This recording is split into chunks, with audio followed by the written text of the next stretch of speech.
इवेक्सिया life care का ये share ₹2.33 के ऊपर आ चुका है, तो वीडियो को पूरा देखिए, आपको सब कुछ समझ में आ जाएगा। यहाँ पर देखिए, यहाँ पर थोड़ी-सी प्राइस बढ़ती है, फिर कम हो जाती है। लेकिन यहाँ पर ये पार्ट देखिए, अपर सर्किट लगाते हुए प्राइस बढ़ी, उसके बाद फिर से गिर गई। तो यहाँ पर ये समझना ज़रूरी है, ये 1 साल का हमने कर दिया है। यहाँ पर देखिए प्राइस ₹4.25 तक गई थी 2024 की अक्टूबर में। उसके बाद अब देखिए ₹2.33। तो इसका ऑल टाइम ओपन करते हैं। यहाँ पर देखिए 2000 यहाँ पर देखिए ये स्टॉक बहुत पहले से ही लिस्टेड था। 2015 की बात करें तो ₹1.19 इसका प्राइस था 2015 में। उसके बाद ये ₹2 तक पहुंच गया था 2017 में। उसके बाद यहाँ पर देखिए ये कहाँ तक पहुंचा, देखिए ₹15 तक पहुंच गया था 2020 में।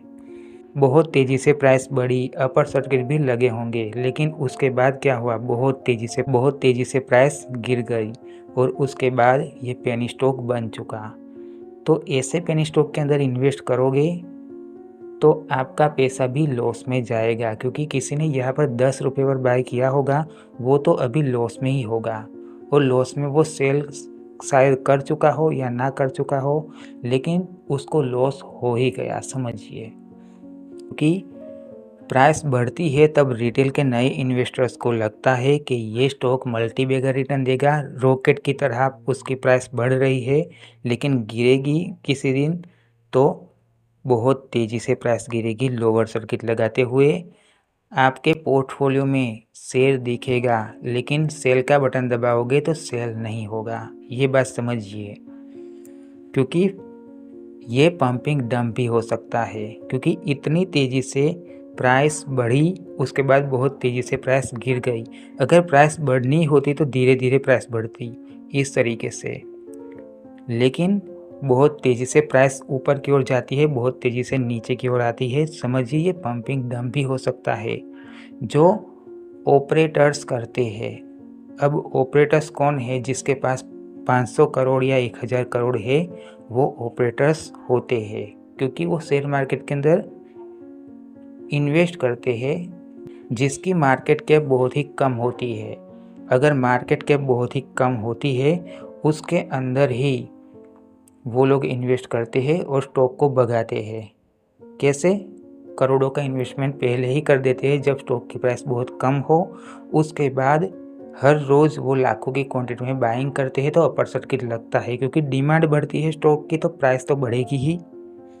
उसके बाद वो लोग ऐड चला देते हैं, नए इन्वेस्टर्स को वो ऐड दिखती है, कोई भी प्लेटफॉर्म हो सोशल मीडिया का, उसके ऊपर मैसेज के जरिए ये प्रचार होता है।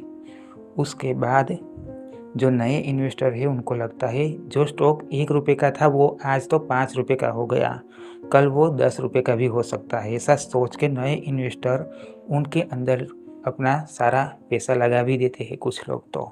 और फिर क्या होता है, प्राइस बढ़ती है, प्रॉफिट दिखता है बहुत तेज़ी से, लेकिन किसी दिन ऐसा भी आता है जब ऑपरेटर्स को पता चलता है कि अब सेल करना पब्लिक ने शुरू कर दिया है, तब वो लोग क्या करते हैं, वो लोग भी लाखों की क्वांटिटी में सेल करना शुरू कर देते हैं। जो ऑपरेटर्स होते हैं वो उस दिन लोअर सर्किट लगता है, सप्लाई बढ़ जाती है, स्टॉक की प्राइस गिर जाती है। ये बात समझ लीजिए।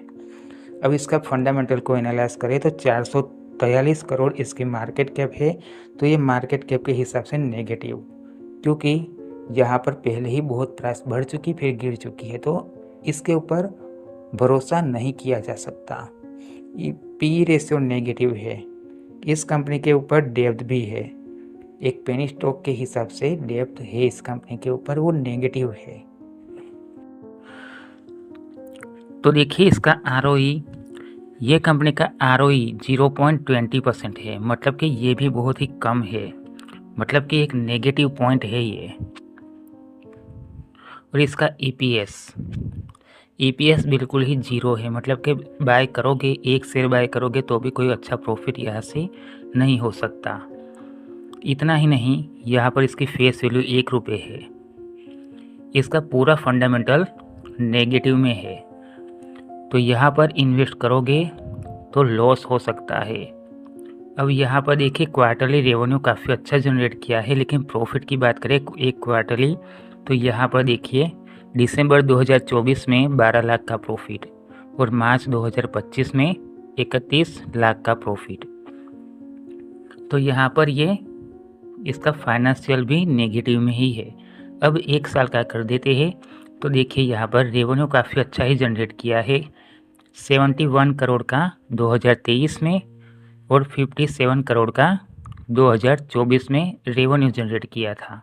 लेकिन प्रॉफिट की बात करें तो देखिए यहाँ पर 2023 में 67 लाख का प्रॉफिट और 2024 में 1 करोड़ का प्रॉफिट। तो यहाँ पर प्रॉफिट बहुत ही कम है। अब यहाँ पर देखा जाए तो इसका फाइनेंशियल थोड़ा सा नेगेटिव दिखेगा, लेकिन इसका नॉन करंट एसेट्स को देखें तो पिछले 2 साल से नॉन करंट एसेट्स बढ़ चुके हैं।